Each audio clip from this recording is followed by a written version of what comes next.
She laughed loudly, confidently, and without hesitation as she called Black Americans entitled parasites, claiming they suck the system dry and still play the victim no matter how much they're given. In a room full of political elites, Kristi Noem's daughter spat out every offensive stereotype she could muster, calling Black communities lazy, accusing them of milking welfare, and mocking their obsession with oppression. Her voice didn't tremble. It wasn't a slip. It was bold, deliberate, and filled with contempt. And no one in that room told her to stop. No one corrected her, because the person spewing this hatred wasn't just anyone. It was the daughter of a sitting governor. And instead of disowning the disgusting rhetoric, Kristi Noem stood up, looked America in the eye, and defended every word. She didn't apologize. She didn't backtrack. She called it free speech. She called her daughter a victim. And with that one shameless defense, she told millions of Black Americans across the country, your pain doesn't matter. Your voice doesn't matter. And if my daughter insults your entire community, will back her up every single time.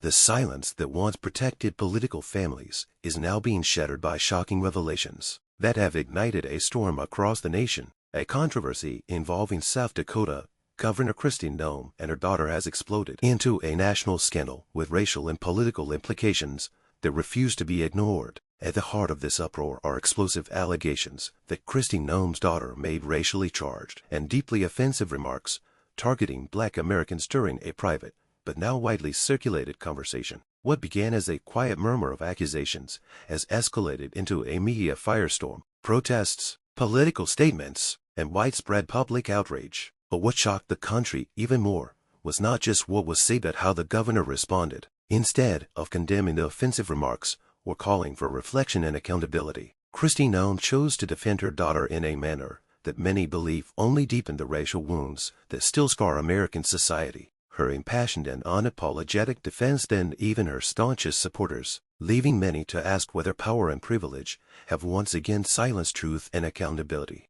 According to sources close to the event and subsequent audio leaks, the incident took place during a gathering involving several close friends and political associates of the Noem family. Witnesses alleged that during a casual conversation, Noem's daughter made sweeping generalizations about Black Americans that were derogatory, racially charged, and deeply offensive. Although the full audio has not been released to the public in its entirety, key excerpts have been verified by multiple journalists, civil rights groups, and even independent audio experts. The remarks reportedly involved disparaging comments about the Black community's work ethic, dependency on the government, and suggestions that the country is bending too far backward to appease them. These remarks, according to many who have heard the leaked segments, not only perpetuate dangerous racial stereotypes, but also reflect a deeply rooted bias that is especially troubling coming from a member of a high-profile political family. In most situations like this, public figures move quickly to apologize, distance themselves from the remarks, and signal a commitment to learning and growing from the experience. But this case played out very differently. Within 48 hours of the audio making headlines, Governor Kristi Noem called an emergency press conference. The public expected a statement that would seek to calm the flames of outrage and express remorse for any offense caused. But what they received instead was something altogether different and emotionally charged. Fiery and defiant defense of her daughter, Noem began by denouncing what she described as a coordinated political attack against her family. She claimed that this controversy had nothing to do with racism and everything to do with political enemies looking to destroy her career by going after her daughter. She went on to say that her daughter was being vilified for expressing personal views in a private setting and warned that if Americans cannot speak freely without fear of being publicly crucified, then we are no longer a free country. She insisted that her daughter had been taken out of context and that the media was deliberately misrepresenting her remarks to stir division. But what upset many viewers wasn't just Noem's unwillingness to acknowledge the pain caused by the comments, it was her complete dismissal of the racial element altogether. In her entire statement, not once did she mention the Black community, apologize to those offended, or show any recognition of the broader historical implications of the remarks. For many, this was not just a missed opportunity, it was a deliberate choice to protect her family over confronting a painful truth. As the press conference concluded, the backlash was immediate and widespread. Civil rights organizations, Black community leaders, activists, and ordinary citizens condemned Noem's response, social media erupted with hashtags demanding accountability and condemning what many call a tone-deaf and dangerous defense of racism. Protesters began organizing outside government buildings, holding signs that read "Silence is violence" and "Words matter." In interviews, several civil rights leaders pointed out that Noem's refusal to acknowledge the racism behind the remarks only confirmed the systemic bias they've long warned about within American politics. According to them, this incident was not an anomaly, it was a reflection of a deeper, long-standing issue of racial insensitivity among those in power. Meanwhile, political pundits across the spectrum began dissecting the implications of Noem's stance. Some conservative voices praised her for standing by her daughter, calling her a fierce mother who refused to throw her family under the bus. Others, however, including many moderates within her own party, expressed concern that her response might alienate voters, especially those in more diverse and urban constituencies.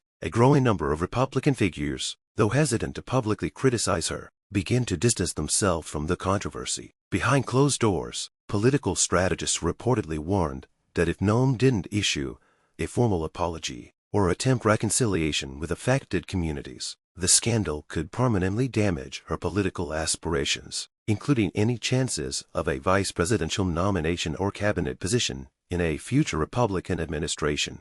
As more details emerged, the scandal deepened. Multiple former acquaintances of Noem's daughter came forward to describe other instances where she allegedly made racially insensitive or offensive comments, some of which were dismissed at the time as jokes. One former classmate described her as someone who often pushed boundaries and made others uncomfortable with remarks about race and culture. These testimonies, while unverified in some cases, painted a troubling pattern of behavior that many believe should have been addressed long before this incident became public.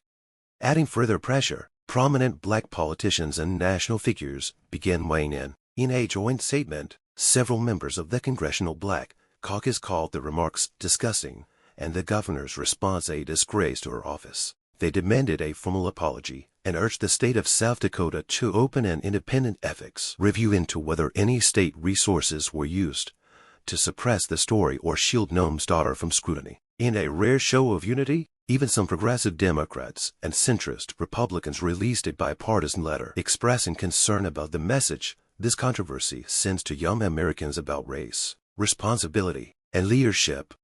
The political fallout didn't stop there. Several large donors to Noem's past campaigns either frowned their contributions or publicly withdrew support. A major corporate sponsor of a Republican leadership summit in which Noem was scheduled to speak canceled her appearance, citing the controversy as inconsistent with our company's values. Colleges and civic organizations that had previously hosted her or her daughter for events began re-evaluating their affiliations. A national poll conducted shortly after the press conference showed a sharp decline in Noem's approval ratings, especially among independent voters and minority groups. For someone who had once been floated as a future face of the Republican Party, this was a significant blow.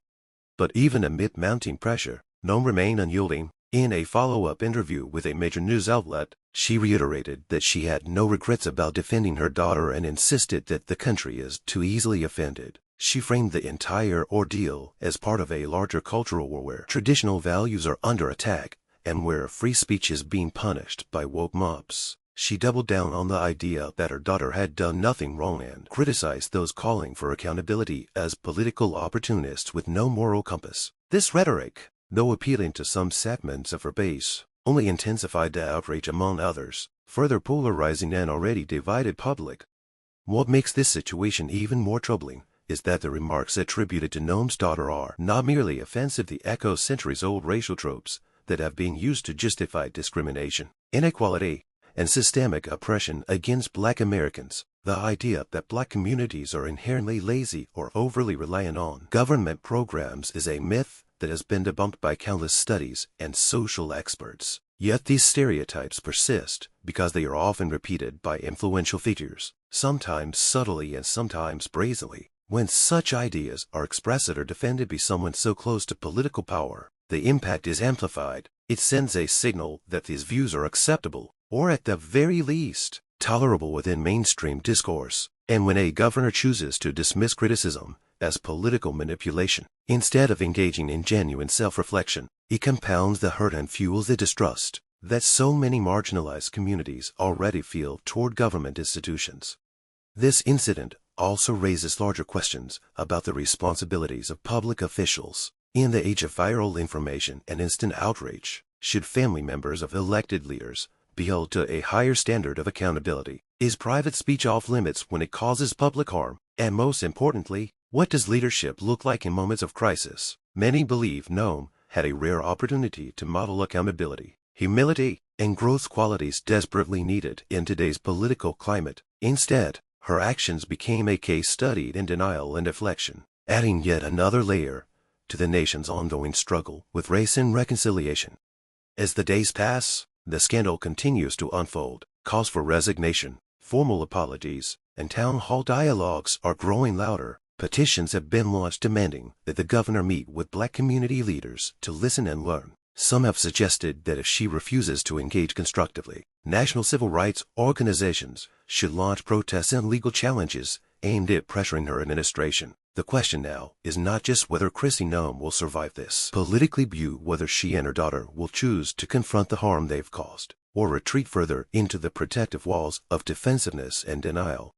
This isn't just another fleeting political controversy. It's a mirror held up to America, reflecting the tensions we've yet to resolve and the conversations we're still afraid to have. Whether Kristi Noem recognizes it or not, her daughter's words and her own response have ignited a national reckoning. The road ahead demands courage, honesty, and above all, empathy. Only time will tell whether those in power will rise to the occasion or continue to fail those who need justice the most.